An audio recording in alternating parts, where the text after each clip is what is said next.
日本政府17年来头一届升利息，虽讲有人是认为讲这届升利息是讲无介雄，不过即马中小企业贷款成本确实会提悬。就有日本的温泉业者讲，疫情才拄过，因才拄要开始拼经济、拼观光，即马政府煞来升利息，因恐惊资金会真困难。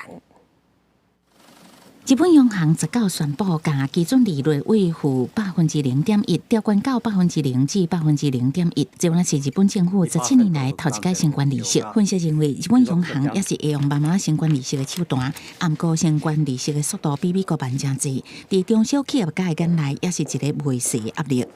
こういったテーブルですとか、カーペットすべて取り替える。49岁的社会政治甲立务官龟野川温泉乡关系真深，伊的家族参加这个所在温泉旅馆的经营，在300年前就开始。自从30年前日本经济变差，国家后来疫情的打击，龟野川的温泉产业都垂落来。一寡旅馆关门倒店，建筑破损牢固。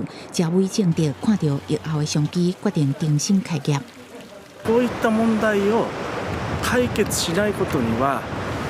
本当の意味での日本の再生はできないのかなっていうふうなことを常々思っております。不過重新徵收旅館的店面要開真濟，社會政治估計可能都要開5億日票，差不多是超過1億台票的資金。